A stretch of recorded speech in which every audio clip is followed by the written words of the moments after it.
Hi, this is the voice of Heidie Calero with the economic capsule of Christmas. It's really the 24th of December, and we are all hoping that you have a safe and happy Christmas, even with the surge of COVID still impacting all our lives. The economic capsule that we are going to talk about today is going to be focusing on one of the big economic indicators and the economic pulse of any economy, and that is jobs. Don't forget, those of you who like our economic capsules, to go to YouTube and say like to the voice of Heidie Calero. Let's look at the first graph in terms of the performance of jobs as per the establishment survey that the Puerto Rico Department of Labor publishes. Here we have depicted from January through November what has been happening in terms of jobs. The blue line is going to be 2019 and the orange line is the performance in 2020. Notice that in 2019, more or less, we were at least recovering in terms of jobs, and the average for the year was 877,436 jobs over this period of 11 months. Let's compare that with 2020. Again, 2020 started better than even in 2019, but come March, and of course COVID-19, which showed its ugly face back in February of 2020. Well, the first executive order of a shutdown in Puerto Rico came in March 15, and Governor Wanda Vazquez closed the economy, government, private sector, retail trade, hotels, you name it. Only essential services were allowed to continue: garbage collection, police, firemen, health services, among others. And in terms of trade, supermarkets, drugstores, some hardware stores, gas stations, those were allowed to remain open, and we had a curfew from 7 p.m. through 5 a.m. and only people could go out only for essential services or emergencies that could happen during that period. So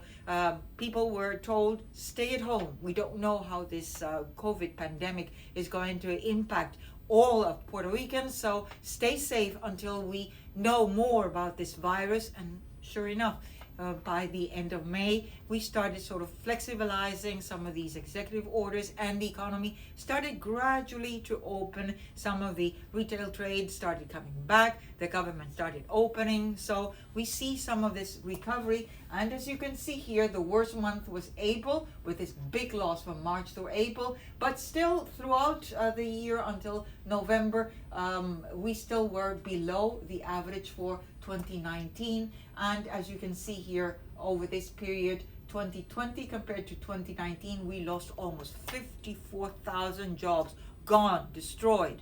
And that is being very conservative on official figures, because even if, as the Department of Labor has said, people were employed, receiving a salary, especially public employees, but they were not working. So if we were to include those people as being really unemployed, the official unemployment rate would have been much higher than the rate with those that were at least receiving compensation. Let's look at where these economic sectors were most impacted by, especially these shutdowns and the pandemic of COVID-19.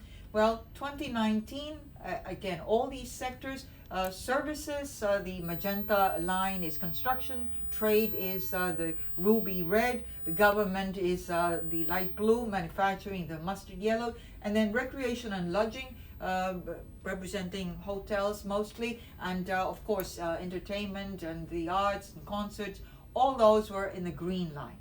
Compare this with 2020. We lost 54,000 jobs. Which sectors were the most impacted? As you can see here, in terms of services, not including the hotel and recreational services, we lost almost 17,000 jobs. Those are professional services, those are lawyers' offices, plumbers, electricians, you name it, services. Let's look at what happened with recreation and hotels. We lost almost 16,000 jobs and businesses, small and medium, which probably will not reopen, not even in 2021. And then the third sector was trade. All these, again, small and medium, as well as large businesses that were shut down, be it because of the curfew, days that were not open, maybe it could have been from Monday through Saturday and then Sundays closed, as it is right now with the executive order. So overall, these were the sectors most impacted by the COVID-19, and a very important sector is manufacturing in Puerto Rico. It accounts for 47% of gross domestic product in 2019, the last fiscal year. And notice again, from 2019, the blue line, that's the Purchasing Manufacturers Index, which tells you that anything that is above the 50 horizontal line that you see here, that tells you that manufacturing is expanding. But anything below 50, it tells you that it is either decelerating or in recession. And notice that in 2019, it started the year quite well, but then as of May, it started declining, and it ended the year more or less below 50 with 48, the index. But the orange line started worse than that. Then came the shutdown, and then some recovery in the manufacturing index. Again, most of these pharmaceutical centers, the supply chains, all the worst thing that was happening in terms of globalization, shifting more internally, and Puerto Rico could benefit from some of that, especially for pharmaceutical manufacturing. But then again, as the year ended, we are still below the 50 line, so manufacturing also feeling the blues of recession. Then the next index is the Coincident Index of Economic Activity Index that the government publishes. Again, the blue line, and this time we change the base of the index to 2000. Notice that 2000 is this gray line here, and yet the blue line, that was 2019 from January through October on a monthly basis. Again, below that line, it was just about 1% growth from October compared with January.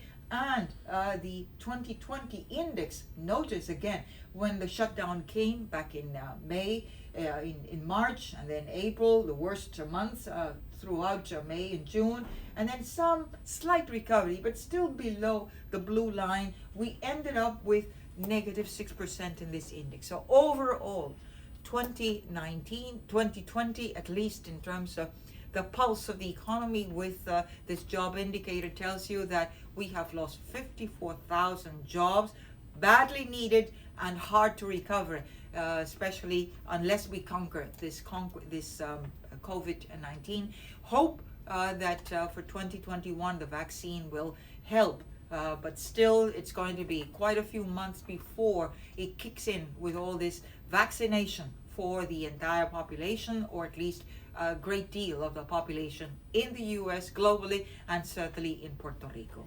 So 2021, it's going to be full of new challenges. Until then, have a very Merry Christmas.